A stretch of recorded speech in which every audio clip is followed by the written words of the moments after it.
दोस्तों 100 करोड़ हिंदुओं में ऐसा कोई भी, शायद ही ऐसा कोई हिंदू होगा जिसका प्रेम गौ माता के प्रति या फिर संत महात्मा के प्रति ना हो। ऐसा कोई नहीं हो सकता। मैं सारे के सारे हिंदू इनके प्रति झुकाव रखते हैं। ये गाय हमारी माता है और संत हमारे लिए पूज्य हैं। 1947 में जब संविधान सभा की बैठक चल रही थी तो हिंदूवादी नेता पंडित ठाकुरदास और डॉक्टर रघुवीर और एक दो लोग और थे जिन्होंने गौ हत्या पे प्रतिबंध लगाने के लिए, कानून बनाने के लिए कहा कि गौ हत्या पे प्रतिबंध लगना चाहिए, ऐसा कानून होना चाहिए। गाय हमारी माता है और इस पर प्रतिबंध लगना चाहिए। तो नेहरू जी बड़ी सख्त आवाज़ में बोले कि देश आगे चल के सेकुलर होगा, इसलिए धर्म के आधार पे ऐसा कोई कानून नहीं बना सकते। प्रतिबंध लगाने की बात को टाल दिया गया। 1955 में दोबारा कोशिश की गई, ठीक है। उन्होंने कहा कि गौ हत्या पे प्रतिबंध लगना चाहिए, ऐसा कानून बने। फिर से नेहरू जी बोले कि अगर ऐसा कोई कानून बनेगा तो मैं पीएम पद से इस्तीफा दे दूंगा, यानी मैं प्रधानमंत्री पद छोड़ दूंगा। अब सुनना दोस्तों, इस बिल के प्रति 12 वोट सपोर्ट में आए थे और 96 वोट के समथिंग विरोध में थे कि ऐसा कोई कानून नहीं बनना चाहिए। 1964 में शायद नेहरू जी की मृत्यु हो गई थी।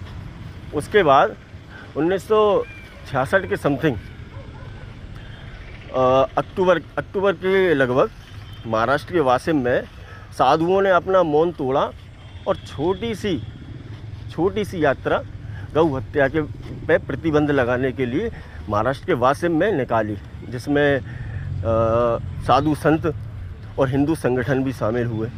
देखते ही देखते वो इतनी बड़ी हो गई, भीड़ इतनी बड़ी हो गई उसमें कि उस समय की महाराष्ट्र की कांग्रेस सरकार इनने हिंदू संगठनों पे और साधुओं पे लाठीचार्ज कर दी। लाठीचार्ज करने के साथ साथ इन लोगों ने उन पे फायरिंग भी की। फायरिंग की तो सरकारी आंकड़ों के अनुसार 11 लोगों की मौत हुई। ये एक्चुअल नंबर से नहीं है दोस्तों, है ना, डाटा हमसे पहले से ही छुपा लिया जाता है। उसके बाद सुनिए आप, तारीख एक डिसाइड होती है 7 नवंबर 1966। स्वामी करपात्री जी महाराज, उनके नेतृत्व में हिंदू संगठन, आरएसएस, आर्य समाज और कई सारे लोग इस यात्रा में शामिल होते हैं, इस प्रदर्शन में शामिल होते हैं, जो कि देश की संसद भवन के आगे होना था 7 तारीख को नवंबर में 1966 में। भैया प्रदर्शन देखते देखते थोड़ा बड़ा हो गया। 1 लाख लोग इकट्ठे हो गए, कम से कम 1 लाख लोग इकट्ठे हो गए। तो उसमें क्या हुआ दोस्तों, अंदर से आदेश आता है, अंदर से आदेश आया लाठी चार्ज करो। लाठी चार्ज हुई तो लाठी चार्ज होने के बाद फायरिंग भी हो गई।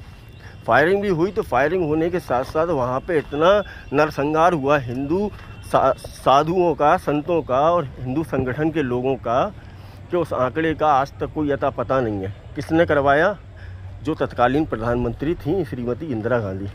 हालांकि वो इस बात के लिए सहमत भी थी। उन्होंने कहा था कि लेकिन 1967 में मैं ऐसा करूँगी अगर आप मुझे जिता दोगे तो। लेकिन उनको लोग, हिंदू संगठनों को और हिंदू महासभा वालों को समझ में आ गया था कि नहीं, ऐसा कुछ भी नहीं होगा, ये एक राजनीतिक चाल है इनकी। ठीक है दोस्तों। उसके बाद क्या हुआ कि वहाँ पे जो मौजूद थे, जिन्होंने बताया, राम मंदिर के जनरल सेक्रेटरी हुआ करते थे शायद चंपत राय जी।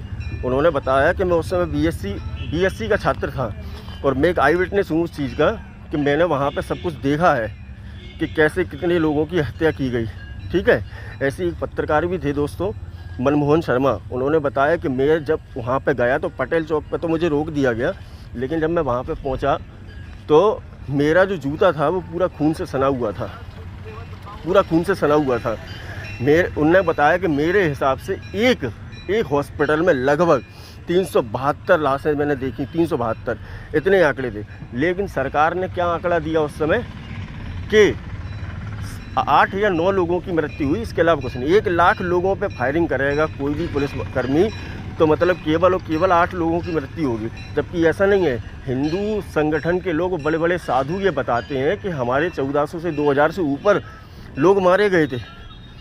ये कांग्रेस पार्टी का काला सच है। वहीं 1971 में जब चुनाव हुए तो इंदिरा गांधी ने अपनी पार्टी का सिंबल जो था दोस्तों, वो क्या रखा कि गाय अपने बछड़े को दूध पिला रही है। उसके बाद भी कांग्रेस सरकार आ गई। आज तब भी कोई प्रतिबंध नहीं लगाया इन लोगों ने। किसने? कांग्रेस सरकार ने। तो आप ये देखो कि कांग्रेस सरकार हिंदू और हिंदू धर्म के प्रति और हिंदू साधुओं के प्रति कितनी ईर्ष्या का भाव रखती है। ना किसी की जान की फिक्र, ना किसी की माल की फिक्र। ठीक है दोस्तों, इसीलिए साधु संत इस कांग्रेस से चिढ़ते हैं और इसीलिए आज मोदी जी बार बार इसी बात को कहते हैं कि ये मुस्लिम लीग की माओवादी कांग्रेस। समझ में आया दोस्तों? ये है काला सही। ये हिंदुओं के साथ नरसंहार हुआ था। इसके बारे में मतलब ये मान लो आप कि बहुत ही कम ऐसे लोग होंगे जिनको पता होगा। हाँ, पता ज़रूर होगा, लेकिन ये काला सच, ये कांग्रेस पार्टी का इन लोगों को जानना बहुत ज़रूरी है, पता लगना बहुत ज़रूरी है कि इन लोगों ने क्या किया था हिंदुओं के साथ, हिंदू भाइयों के साथ, हमारे साधु संतों के साथ है। ये है कांग्रेस। और दोस्तों मैं एक बात और बता दूं आपको कि इस नरसंहार से स्वामी करपात्री महाराज इतने दुखी हो गए कि उन्होंने इंदिरा गांधी को श्राप देते हुए कहा, और जिस दिन ये दुर्घटना हुई थी उस दिन गोपाष्टमी थी, उन्होंने कहा कि तुम्हारे वंश के लोग और सब लोग गोपाष्टमी के दिन ही मृत्यु होगी उनकी। तो आप इंदिरा गांधी को उठा के देख लो, चाहे आप संजय गांधी को उठा के देख लो, चाहे आप राजीव गांधी को उठा के देख लो, इनकी गोपाष्टमी के दिन ही मृत्यु हुई है, डेथ हुई है।